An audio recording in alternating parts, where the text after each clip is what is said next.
Allahumma salli ala sayyidina.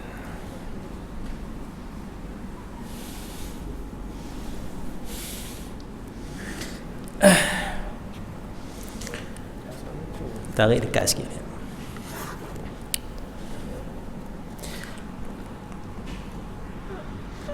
Assalamualaikum warahmatullahi wabarakatuh. Alhamdulillahi rabbil alamin. Allahumma salli ala sayyidina Muhammad wa ala alihi wa sahbihi ajma'in. Subhanaka la ilma lana illa ma 'allamtana innaka antal alimul hakim. Rabbi shrah li sadri wa yassir li amri wahlul 'uqdatam min lisani yafqahu qawli, amma ba'd. Yang dihormati Tuan Imam, Tuan Bilal, Jawatankuasa Masjid, sidang jemaah, moga-moga kita dirahmati Allah Subhanahu wa taala. Malam ini kita sambung bicara kita berkenaan dengan hadis ataupun sunnah Nabi sallallahu alaihi wasallam. Jadi satu perkara yang penting ialah kita perlu memahami hadis, perlu memahami maksud daripada hadis-hadis Nabi sallallahu alaihi wasallam. Jadi saya ingat kita sambung halaman 130 131. Muka surat 130, perkataan Imamun Nawawi. Perkataan Imamun Nawawi, iaitu Imam Nawawi huraikan tujuan daripada mempelajari ilmu hadis. Annal murada min ilmil hadithi tahqiqu ma'anil mutuni wa tahqiqu ilmil isnadi wal ilali. Sesungguhnya tujuan daripada ilmu hadis, tujuan daripada ilmu hadis ialah tahqiqu ma'anil mutun. Kita tahqiq, kita bagi faham betul-betul, bagi faham betul-betul makna-makna matan hadis, makna-makna matan hadis. Matan hadis ni yang Nabi kata itulah.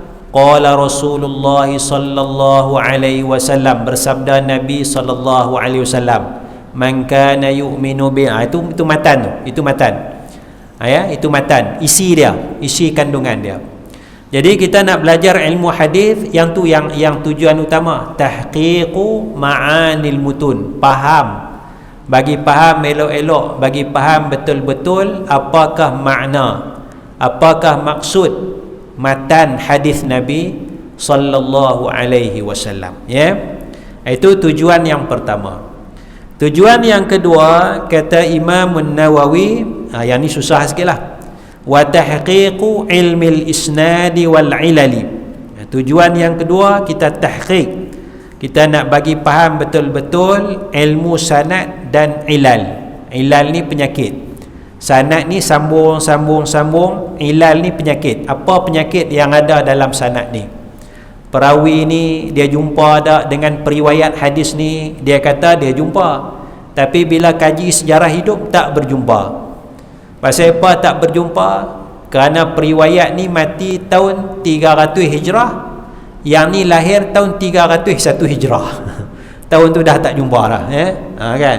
Tapi katanya jumpa, baca dalam hadis tu macam jumpa, tapi bila tengok tarikh tak berjumpa.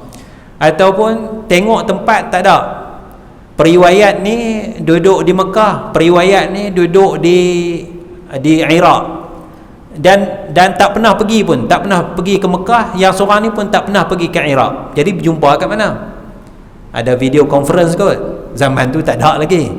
Jadi tapi cerita dalam riwayat kata macam jumpa, macam jumpa. Jadi ulama-ulama dia kaji, kaji illah dia, penyakit dia kat mana. Nampak hadis tu macam elok, kan? Itu ini susah sikit lah, ini susah sikit nak takhrij tu, nak takhrijkan, nak keluarkan hadis tu di dalam kitab mana, apa masalah dan sebagainya. Tapi insya-Allah yang pertama tu itulah kena tahap kita tu kita faham sikit-sikit makna matan hadis pun sudah memadai bagi kita Kemudian kata Imam An-Nawawi, walaysal muradu min hadzal ilmi, bukanlah tujuan daripada ilmu hadis ini mujarradas sama' walal isma'i, semata-mata, bukan tujuan semata-mata nak dengar hadis ataupun nak memperdengarkan hadis.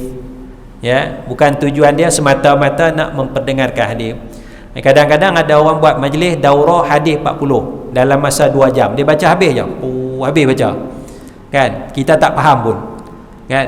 Sebab kalau kita tengok syarah ulama, hadis yang pertama, innamal a'malu binniyat, ulama syarah sampai 20 muka surat. 20 muka surat tu kalau nak baca 2 jam habis tak? Kan?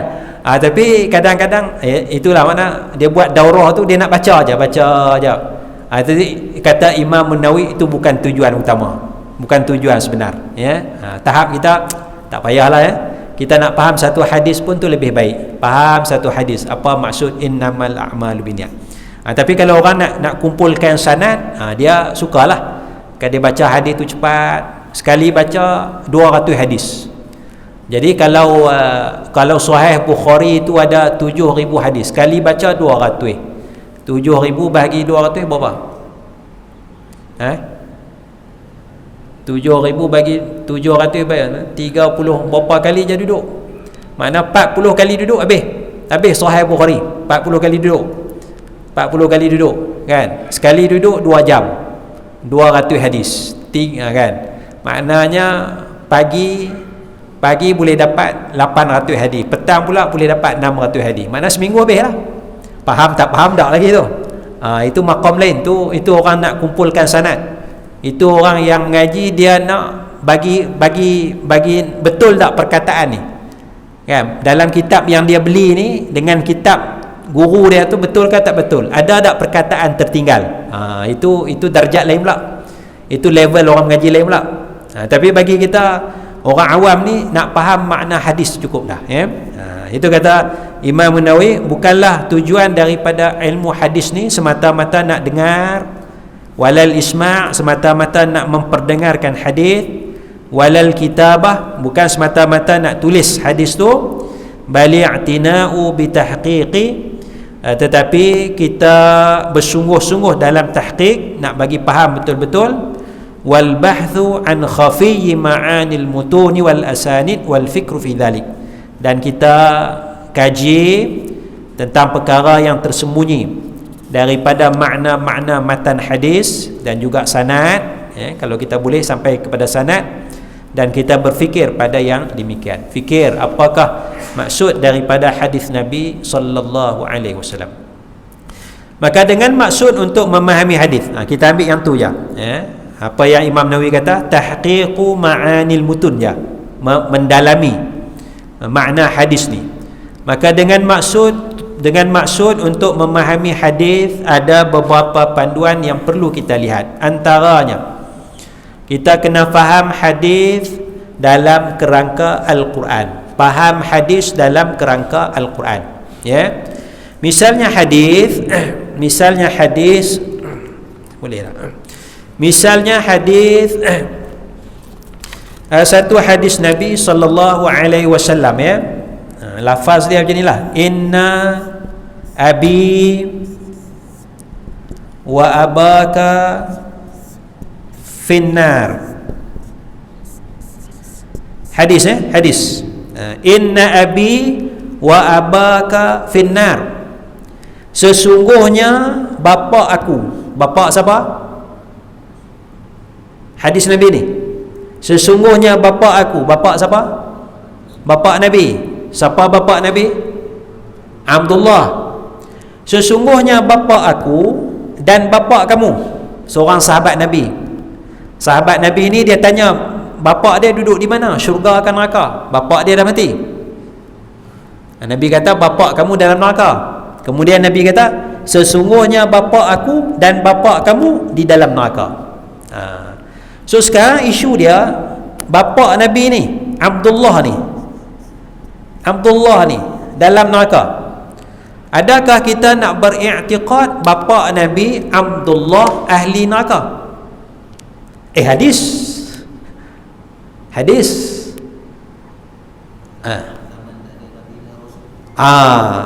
Zaman tak ada Nabi dan Rasul, tapi hadis Nabi kata bapa aku. Kita nak dustakan Nabi kan? Kan? Bapa aku dalam neraka.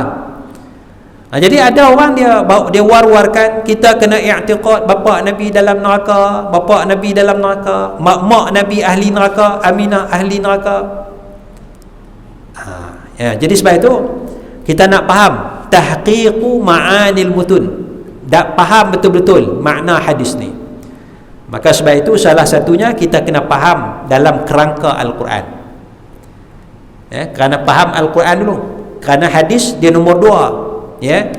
Quran kata yang tadi itulah, wa ma kunna mu'adzibina hatta nab'atha rasula. Quran, Allah Ta'ala kata kami tidak mengazab, kami tak akan hukum, tak akan seksa siapa-siapa pun sehingga kami utuskan seorang rasul. Allah tak akan hukum siapa-siapa sehingga Allah utuskan seorang rasul. Ni Quran, ni hadis. Jadi sekarang Allah kata Allah tak akan azab. Jadi zaman bapa Nabi Abdullah, zaman mak Nabi, ada rasul tak? Ada rasul tak? Tak ada. Zaman datuk Nabi Abdul Muttalib, ada rasul tak? Tak ada. Zaman atas lagi, atas pada Abdul Muttalib, ada rasul tak? Tak ada. Jadi sekarang dalam riwayat kata bapa aku dalam neraka, tapi Allah kata Allah tak akan azab sesiapa sehingga Allah utuskan rasul. Jadi tuan-tuan, kita nak faham hadis ni, salah satu kaedah dia kena faham berdasarkan prinsip dalam Al-Quran. Kerana apa? Kita bukan pertikai Rasulullah, kita pertikai riwayat hadis ni, riwayat hadis. Kita mempertikaikan riwayat hadis ni, bukan pertikai Rasulullah. Pertikai riwayat ni, betulkah Rasulullah kata macam ni? Sebab dia berlawanan dengan Quran. Quran mutawatir, hadis ni sahih. Quran mutawatir, hadis ni sahih. Tapi walaupun hadis ni sahih, dia tak boleh lawan mutawatir Quran. Quran tak boleh lawan. Ni mutawatir. Mutawatir ni dia lebih tinggi daripada sahih. Hadis sahih dia cuma ijtihad. Zon ulama kata hadis ni sahih. Sahih. Tapi mutawatir. Mutawatir tinggi lagi. Mutawatir tu tinggi. Confirm, pasti, mu'tamad tu mutawatir. Mutawatir. Macam mana nak faham mutawatir? Mutawatir mana? Tak boleh ragu lah. Mutawatir tak boleh ragu lah. Hadis ni boleh ragu lagi ni, boleh dipertikaikan lah riwayat ni. Jadi sebab tu salah satu kaedah dia faham Al-Quran, faham hadis dalam kerangka Al-Quranul Karim. Jadi sebab itu majoriti ulama tidak menerima hadis ni walaupun sahih. Majoriti ulama tidak menerima hadis ni walaupun sahih, kerana berlawanan dengan Al-Quran.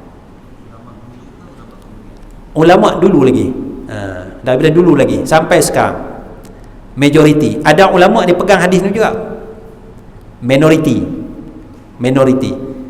Tapi majoriti ulama dia pegang Quran, kerana hadis ni berlawanan dengan Al-Quran. Ataupun sebahagian ulama kata bapa ni bukan Abdullah, bapa saudara Nabi.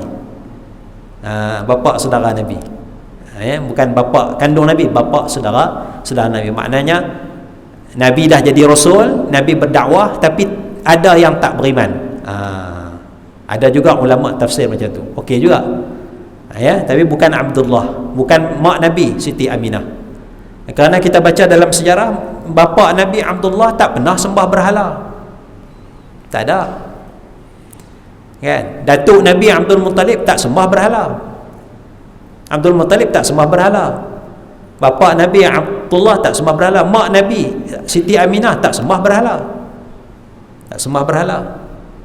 Nah, kita baca dalam kitab-kitab sirah tu, syair-syair dia sebut Allah serahkan Nabi Muhammad kepada Allah Ta'ala. Aku serah anakku bila Siti Aminah nak meninggal dunia tu, kan, ada syair dia, kan, dia dah dapat mimpi sebagainya bila dia nak meninggal dunia. Ada syair dia tu. Syair dia tu dirakam dalam kitab sirah. Ada disebut nama Allah Ta'ala, Allah tu, ya. Maknanya dia bertauhid, beriman kepada Allah Subhanahu wa Ta'ala. Jadi satu, maknanya nak faham hadis, ya. Kalau hadis tu nampak ada masalah, kita kena faham dalam dasar Al-Quran, dalam kerangka Al-Quranul Karim, ya. Tapi kita akan jumpa lah ada ustaz dia pegang hadis ni, ya, bapa Nabi dalam neraka. Tapi itu minoriti. Saya lebih suka kalau kita mengambil pandangan majoriti ulama, ya. Satu. Yang keduanya, kalau kita kata bapa Nabi dalam neraka, pak kita lah jahat, orang kata pak kita ahli neraka, marah tak? Marah ke tak marah? Pak kita memang jahat. Marah kan? Yalah, aku tahu lah pak aku jahat, tapi jangan duk sebut lah. Diam sudahlah. Kita pun marah.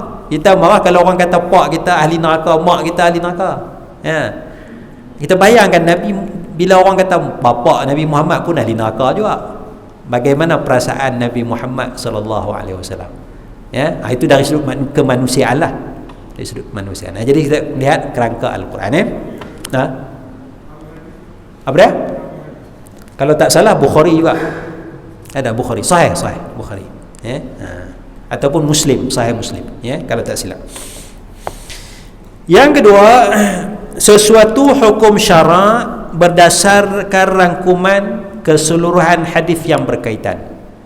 Kita nak faham hadis ni, kita kena kumpulkan hadis-hadis yang berkait, ya, hadis-hadis yang berkait. Kita tak boleh faham satu hadis je, pegang satu hadis, jumpa satu hadis pegang terus, ya. Macam hadis tadilah, hadis sebelum ni, la yadkhulul jannata sahibu muksin, hadis muka surat 129.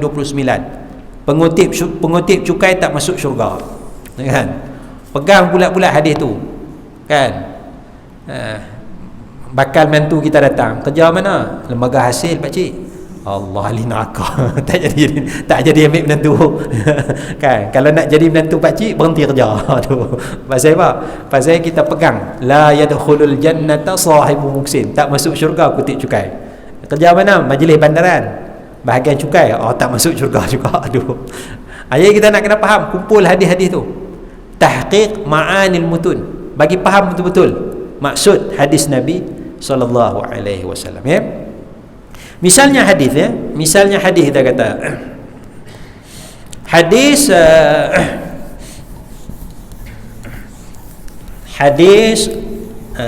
baca surah belakang tu imam. Satu hadis, ya, Nabi tak bagi baca, ya. Nabi jadi imam, sahabat-sahabat baca, ya. Lepas sembahyang Nabi tanya siapa baca tu, sahabat kata kami baca. Maka Nabi kata jangan baca apa pun, Fatihah pun jangan baca. Lebih kurang itulah maksud, jangan baca apa. Mana kalau tu imam baca kuat, jangan baca apa. Ya, satu hadis. Sekarang kita baca tak? Lepas tu imam habis Fatihah, kita baca tak Fatihah? Kita baca. Hadis kata jangan baca. Hadis kata jangan baca. Maka kita kena kumpul lagi hadis. Ada satu lagi hadis, Nabi kata jangan baca, tidak baca kecuali Fatihah. Ada lagi hadis, Karena jangan baca apa kecuali surah Fatihah. Maksud hadis tu. Jadi ulama kita, ya, dalam mazhab Syafi'i, dia ambil dua hadis ni, dia gabungkan. Ni Rasulullah tak bagi baca apa kalau tu imam baca kuat, tapi hadis ni Rasulullah tak bagi baca kecuali surah Fatihah. Jadi gabung dua hadis ni baru buat satu kesimpulan. mesti baca juga, walaupun tu imam baca kuat. Ya, baca pelan. Kita baca pelan lah, jangan baca kuat. Kalau tu imam baca perlahan, Zuhur, Asar, tu imam baca perlahan, kita memang baca lah. Jadi mazhab lain dia tak, dia ambil hadis ni je. Mazhab Hanafi kalau tak salah dia ambil hadis ni, tu imam baca perlahan, makmum kena baca. Tu imam baca kuat pun tu imam baca perlahan baca, tu imam baca kuat, makmum tak baca. Mazhab Hanafi dia ambil hadis ni. Mazhab Syafi'i dia ambil dua hadis ni, dia gabung tengok. Betul juga, tak kisah, tak ada masalah pun. Tapi kita nak melihat supaya kita lebih faham maksud hadis Nabi sallallahu alaihi wasallam. Mungkin mazhab Hanafi dia tengok hadis ni tak berapa kuat, dia tolak hadis ni. Mungkinlah bagi dia hadis ni lebih kuat.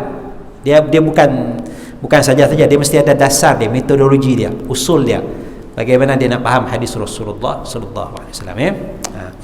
Jadi kita kena rangkum, ya, rangkum tengok. Jadi kalau jumpa satu hadis kita buat berlain, kita kena baca lagi, ya, kita baca lagi. Kita jumpa satu hadis, sahabat kata doa qunut benda baru, doa qunut subuh ni ai bunayya muhdas, doa qunut ni benda baru. Kalau benda baru, benda Nabi tak buat, bid'ah, kenapa beratus tahun ulama' kita tak ada masalah pun buat je. Kita jumpa hadis kata benda ni benda baru, bid'ah. Kita baca lagi, ada lagi hadis. Kerana ulama' dia buat, dia kumpulkan banyak hadis, dia analisa, baru dia buat satu kesimpulan. Dia tidak memadai dengan satu hadis, ya. Kemudian yang ketiganya, kita boleh kaji tentang sebab wurud keluarnya sesuatu hadis. Kadang-kadang sebab tu tidak dinyatakan dalam hadis tu.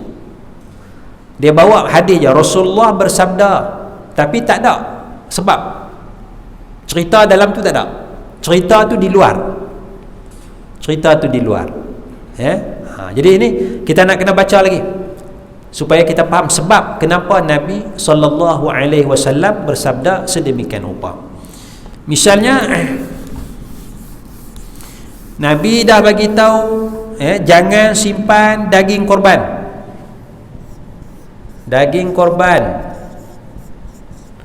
Jangan simpan lebih 3 hari.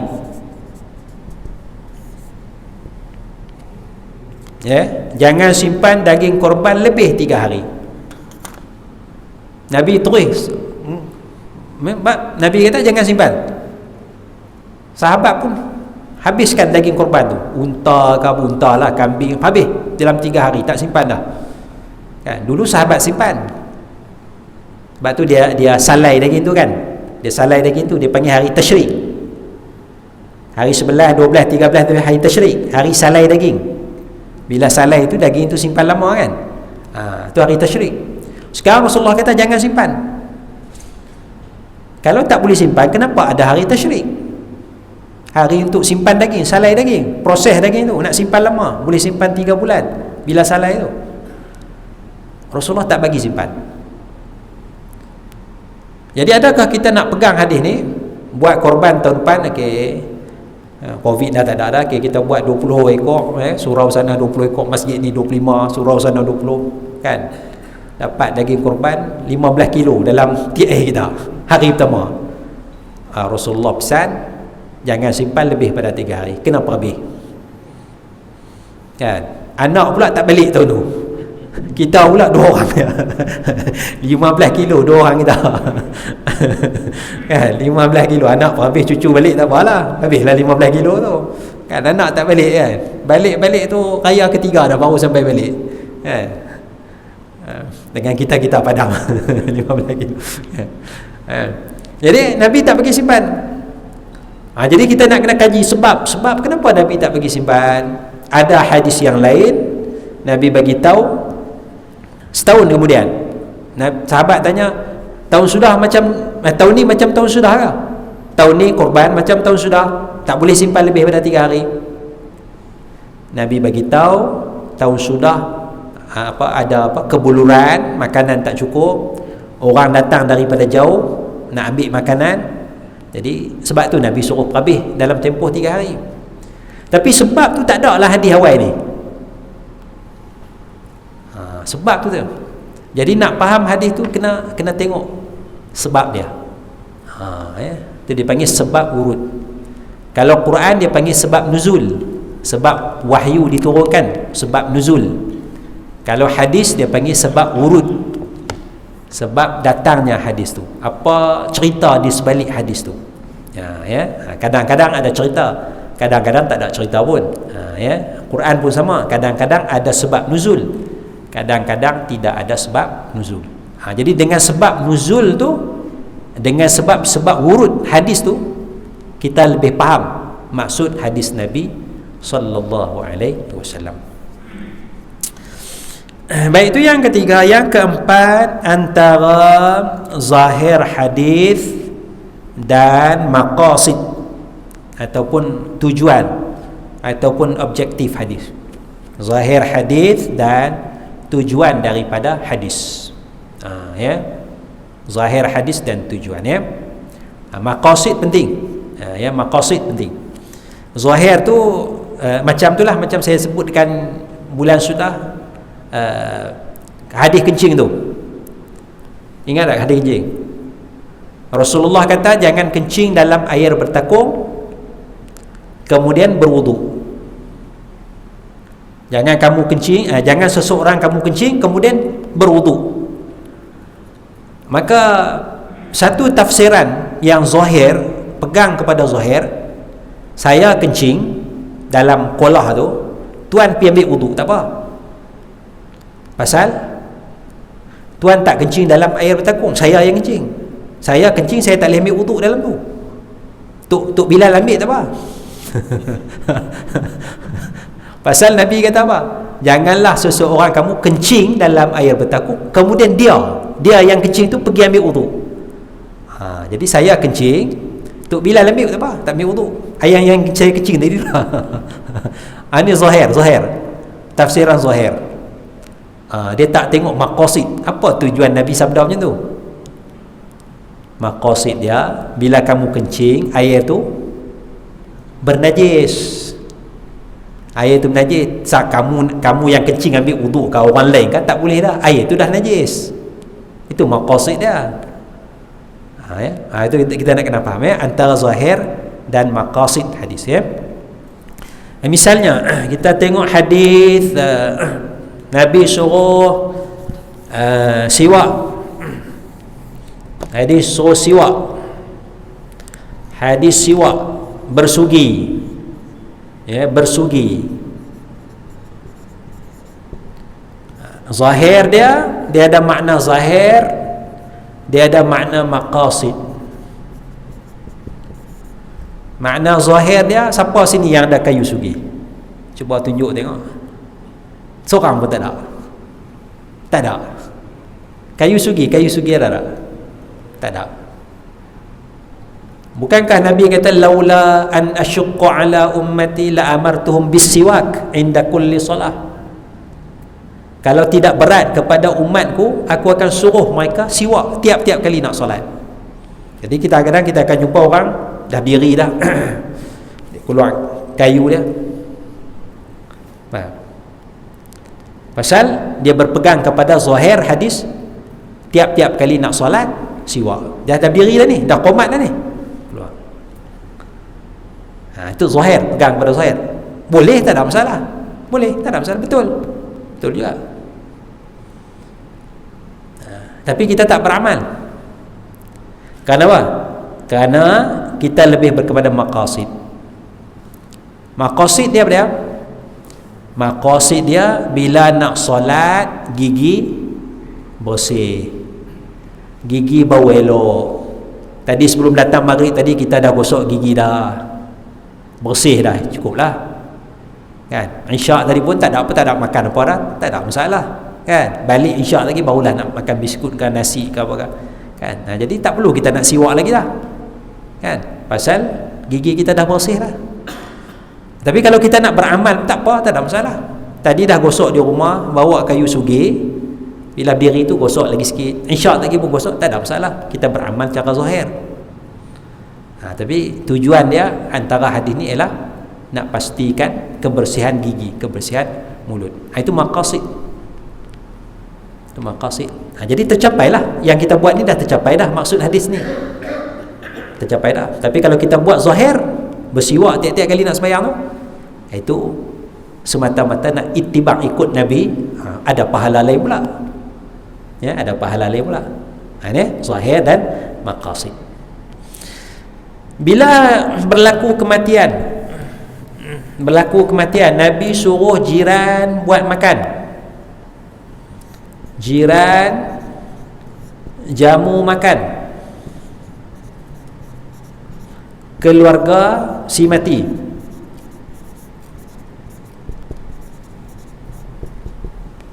Ya, berlaku kematian jiran. Isna'u li ali Ja'far ta'aman. Buatlah kepada keluarga Ja'far makanan. Kerana telah datang benda yang menyibukkan mereka, nak uruskan jenazah si mati. Jadi hadis Nabi, bila berlaku kematian, zahirnya kita ahli qaryah, jiran-jiran, jamu makan keluarga si mati. Kerana telah datang kepada ahli keluarga Ja'far benda yang menyibukkan mereka, yakni urusan jenazah. Kalau pegang zahir hadis ni, kita kena buat jamu makan semua. Ya. Pagi esok dapat berita kematian, kan? Nazir pun umumkan, tuan-tuan ahli jemaah kita nombor rumah sekian-sekian meninggal dunia pukul 4 pagi tadi. Ya, akan dimandikan pukul 10, pukul 12 Zuhur kita akan sembahyang. Kita pun habis-habis sembahyang subuh dah dengar pengumuman tu, teringat hadis ni. Aku kena jamu keluarga si mati. Jemaah ada, pagi esok ada 60 orang. 60 orang semua tak kerja dah, relax dah. Kan? Pakatlah beli roti canai 10 biji, nasi lemak 10 bungkus, sambil ziarah tu pakat bawa 60 orang pakat ziarah pagi tu. 60 orang darat 10 600 kan, 10 orang bawa nasi lemak 100 bungkus. Wan ni bawa nasi roti canai 10 biji seorang, 10 orang bawa roti canai 100 orang. Oh, pasal Rasulullah suruh buat makan. Situ zahir. Ya. Jadi kita nak kena faham maqasid.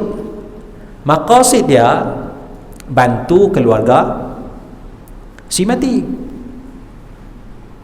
Bantu keluarga si mati. Kan? Tak semestinya makanan. Zaman Nabi makananlah yang utama, yang susah. Kedai makan banyak tak zaman Nabi?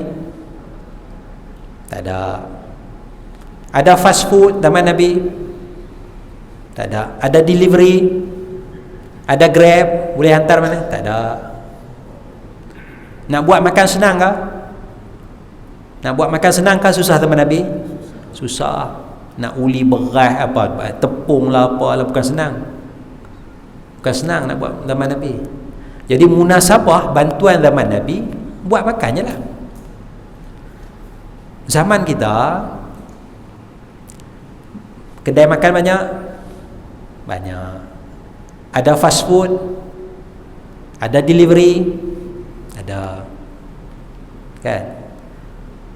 Keluarga si mati sibuk tak nak korek kubur, nak cari kain kapan? Siapa yang uruskan? Masjid. Tak ada sibuk apa pun, tunggu cekak pinggang. Macam mana ayah mati? Macam mana sakit jantung, asal lama duduk relax cerita, tak buat apa pun, cekak pinggang tu. Dia kata nak uruskan jenazah, tak ada apa pun. Pergi report balai boleh lah kot, report balai boleh. Yang lain tu kan, yang lain tu imam lah, tu imam tolong uruskan, telefon kubur lah apalah kan. Nampak tak? Suasana dah berbeza daripada zaman Nabi. Jadi sebab itu masyarakat kita dia transfer buat makan ni, dia bagi Dia bagi duit. Bila kita ziarah mayat, dia letak jam, ataupun baca Fatihah sikit, Allahumma ighfir lahu warhamhu, kita pun masuk duit RM5, RM10. Duit tu keluarga si mati boleh gunakan. Jadi kita bagi duit tu menepati maqasid hadis Nabi, membantu keluarga si mati. Kita buat tak sini? Letak tak jam? Elok kita hidupkan. Itu satu sunnah, maqasid daripada sunnah Nabi sallallahu alaihi wasallam. Tak payah bawa makan dah. Tak payah bawa makanan. Kan? Kita assign seorang je. Tok Bilal je, ada kematian Tok Bilal bawa makanan. Orang lain tak payah bawa. Cukuplah keluarga dia, anak dia berapa orang, cucu dia berapa orang, Tok Bilal seorang pakat beli cukup dah. Kan? Yang lain tu bagi duit je. RM5, RM10, RM5. Duit tu ahli keluarga boleh guna. Dia nak beli makan lain ke apa ke, suka-suka dia lah. Khairat kematian pun akan keluarkan juga bagi, kan. Ni kita nak sedekahkan kepada keluarga si mati. Jadi bagi duit dalam cak ketika kematian itu menepati maqasid daripada sunnah Nabi sallallahu alaihi wasallam. Itu kita nak faham hadis. Tidak makanan membazir lah, 600 bungkus nasi lemak pakat bawa. Kan ni baru jemaah masjid. Yang datang jauh-jauh lagi tu berapa ratus orang mai ziarah, kan, contohnya. Baik, itu antara beberapa perkara kita nak faham hadis Nabi sallallahu alaihi wasallam. Jadi dengan meninjau dan meraihkan beberapa panduan berikut, insya-Allah faham maksud terhadap hadis akan menjadi lebih baik. Jadi makan ni, kata para ulama, buat makan ni hari mati dan malam tu, sehari tu je lah. Hari tu lah mereka sedih sikit semua. Hari tu ya kita jamu, bukan jamu seminggu, kan? Bukan jamu seminggu makan tak. Kita bantu hari mati tu je. Kata Imam Nawawi, hari mati tu. Jadi Tok Bilal pakat bawa sikit, kan? Yang lain tu buh duit. Maknanya jiran terdekat tanyalah, kan, tengah hari tu cukup ada makan ke tak ada makan, kan? Malam tu ada makan cukup tak ada makan, kan? Nak buat tahlil tak payah duk tanya keluarga. Tahlil malam pertama masjid buat je.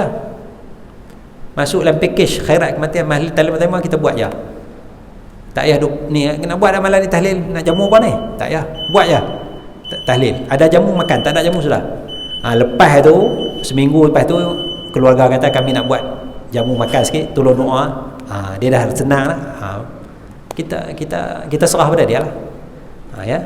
Itu lebih harmoni, insya-Allah. Baik, nanti kita akan sambung perkataan Imam Syafi'i, jika hadis sahih maka pendapatku juga pendapatnya juga lebih kurang gitulah. Nanti kita akan sambung.